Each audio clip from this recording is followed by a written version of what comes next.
내일은 일본이 일방적으로 한국에 대한 수출 규제를 시행한 지 100일째 되는 날입니다. 일본의 수출 규제 조치로 시작된 일본 제품 불매 운동도 계속 진행되고 있고 화이트리스트 배제, 지소미아 종료 등 여전히 한일 관계는 갈등이 이어지고 있습니다. 일본 불매운동 100일, 한일 관계 갈등 어떻게 풀어야 할지 전문가와 함께 이야기 나눠봅니다. 세종대학교 호사카 유지 교수님 나왔습니다. 어서 오십시오. 네, 안녕하십니까. 자, 먼저 지난 100일을 어떻게 바라보고 계십니까? 일본 쪽에서는 견제 보복을 함으로 인해서 한국이 금방 손으로 들 것이다. 백기를 들 것이다. 그렇게 생각하고 있었는데 한국 쪽에서는 불매 운동을 시작해가지고 또 기타 일본으로 또 화이트리스트에서 제외하기도 하고 또 WTO에 제소하는 그러한 제스처도 보이고 지소미아까지 종료 그런 선언까지 했습니다. 그리고 실제적인 경제적인 피해가 지금 일본 측에 아주 크게 일어나 있는 상황입니다.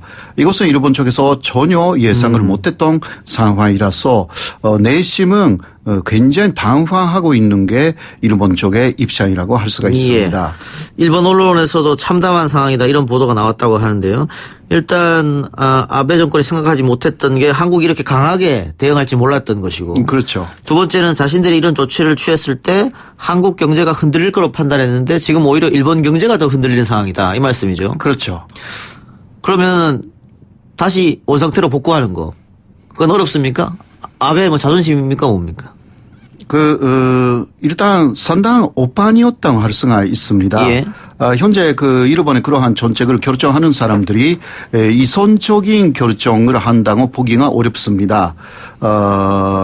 내면 정도가 독점적으로 그러한 정책을 수립하여서 그대로 비판을 받지 않고 시행하는 사실상의 독재에 가까운 제재가 현재 일본 제재입니다. 그렇기 때문에 오판을 했다라는 것을 인정하면 또 그 중심에 있는 4명의 정치적인 생명이 상당히 위대롭게 됩니다. 그렇기 때문에 계속 자신들의 전단성을 주장하면서도 한국의 양보를 이끌어내려고 하는 굉장히 자기 중심적인 생각으로 일본 정부가 움직이고 있다라고 할 수가 있습니다. 예.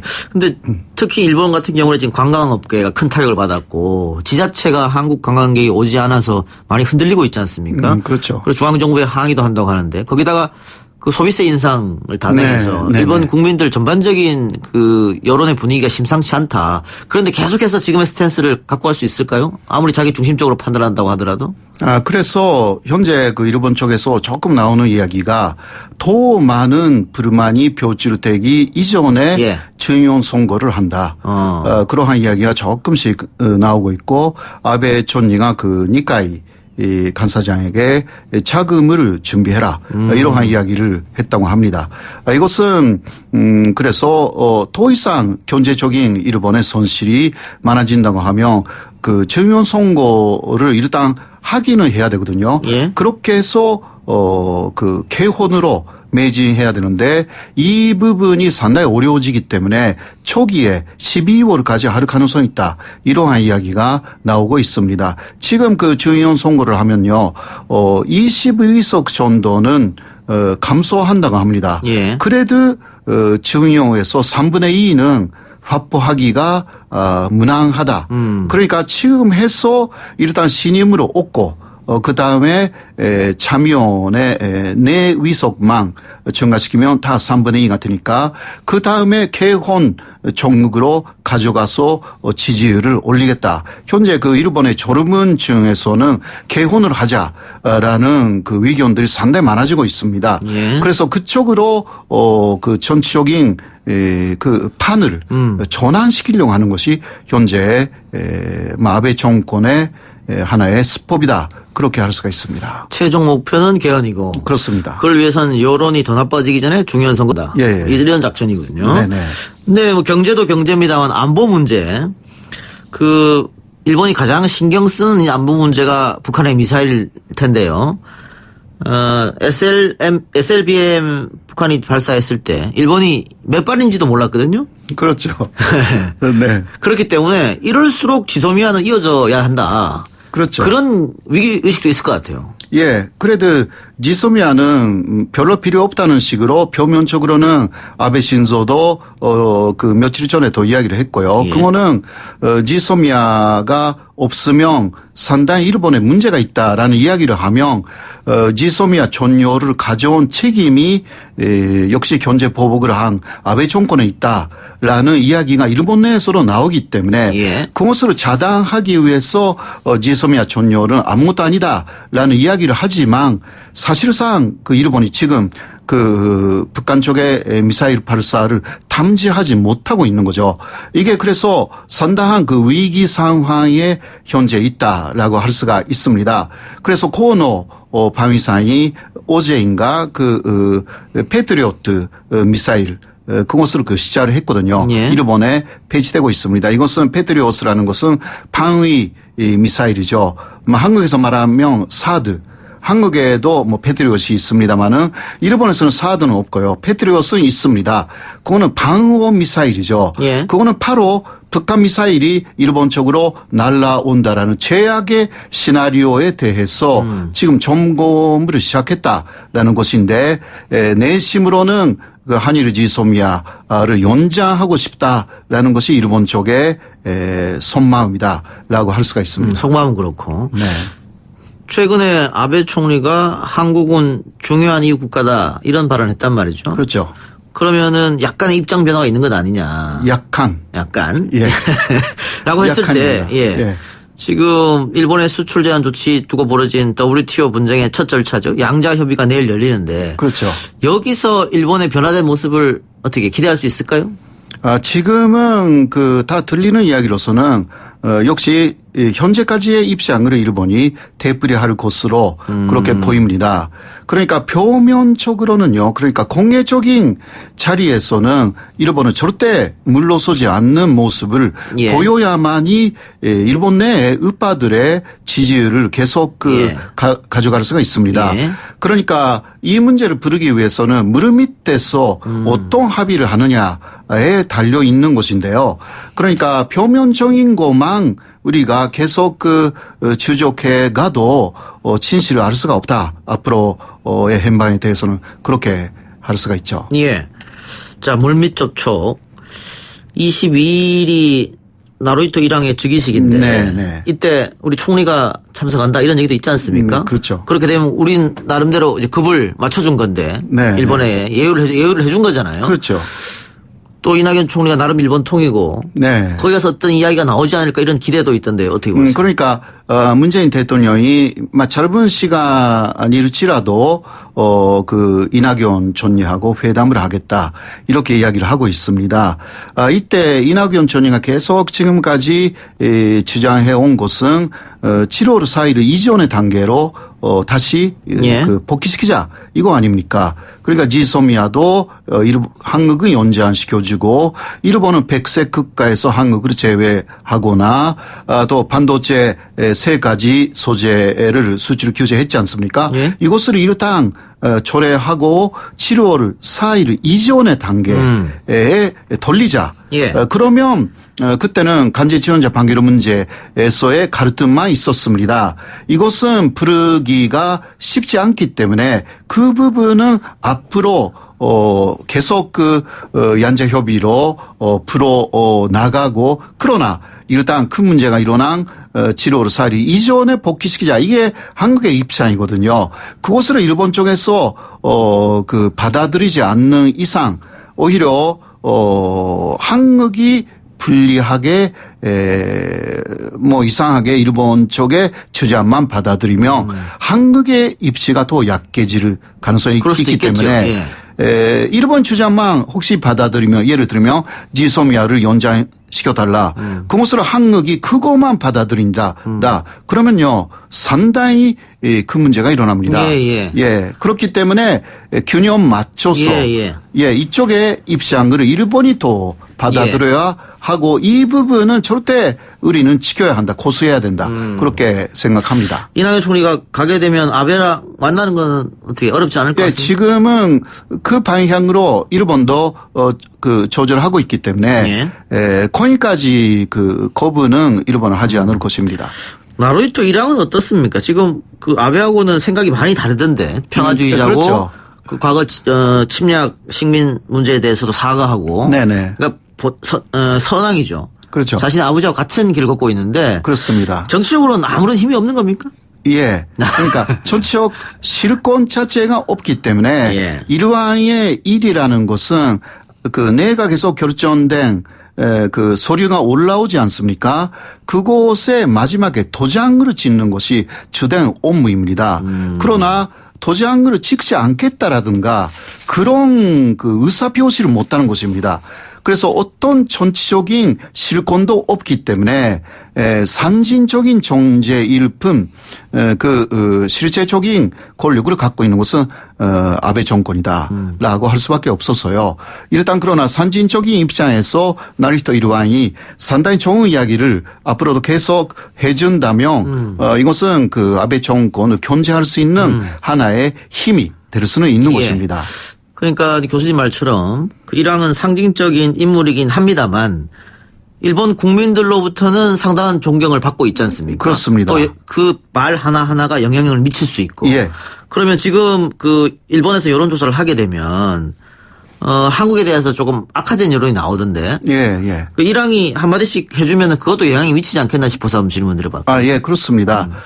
네, 그때는 이러한 나루히토 일왕이 구체적으로 또 한일 관계를 개선할 수 있는 그러니까 한국이라는 단어가 들어가 있는 이야기를 혹시 해준다면 굉장한 영향력이 있다라고 할 수가 있습니다.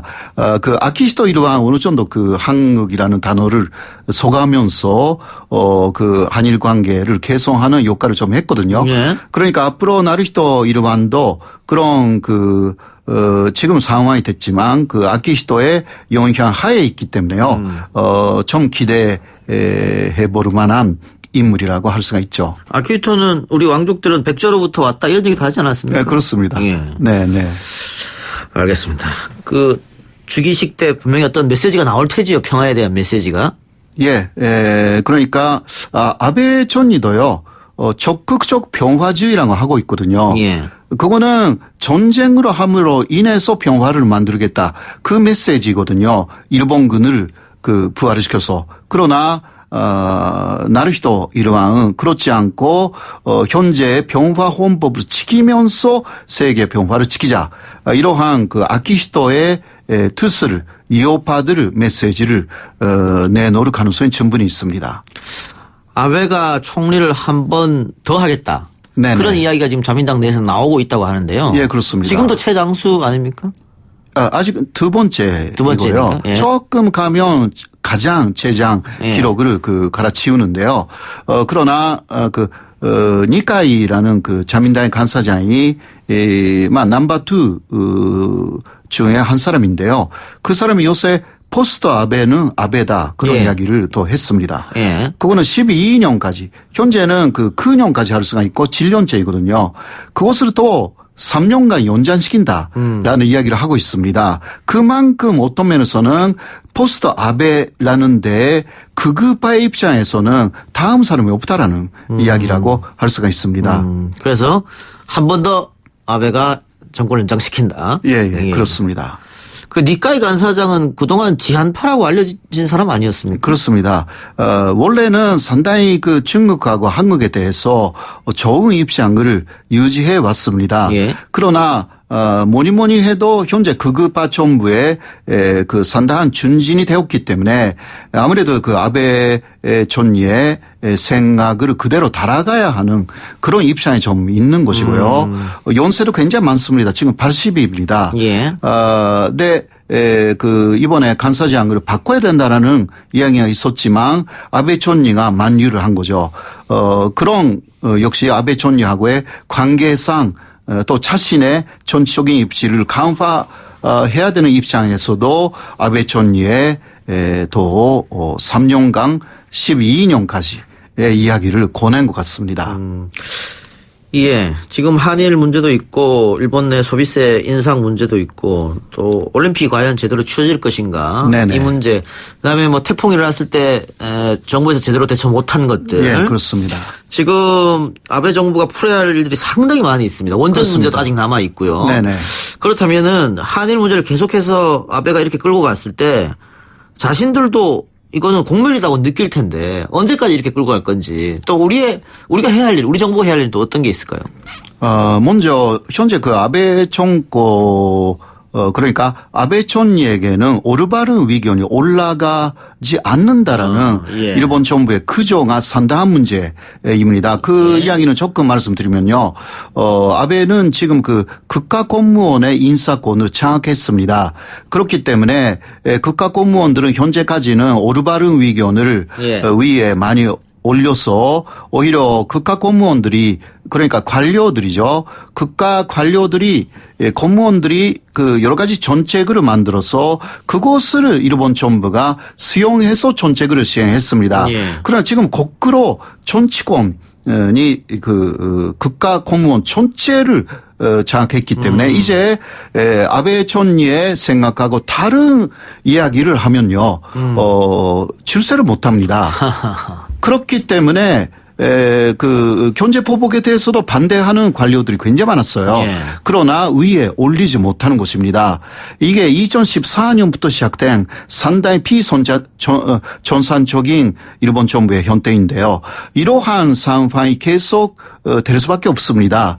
그래서 국가 공무원들은 보신을 위해서 좋은 이야기만 합니다. 그래서 위에서 판단을 잘 못합니다. 그래서 위에 내면 전도가 결정한 경제 보복에 대해서도 그대로 시행하고 지금도 상당한 문제가 아래서 일어나 있는 것도 제대로 보고되어 있지 않을 가능성이 충분히 있습니다. 그러니까 오판으로 인해서 오히려 아베 정권은 무너질 가능성이 충분히 있습니다. 그거는 일본 국민들의 불만이 고조되었어요. 그것으로도 제대로 중화해서 그 감지를 못해 가지고 결국은 그 다음에 중요 선거에서 참패를 한다. 이러한 시나리오를 하나 그 생각할 수가 있는데요. 그러니까 그것을 어느 정도 알고 있는 중간 간부들은 빨리 하자. 라는 중요한 선거를요.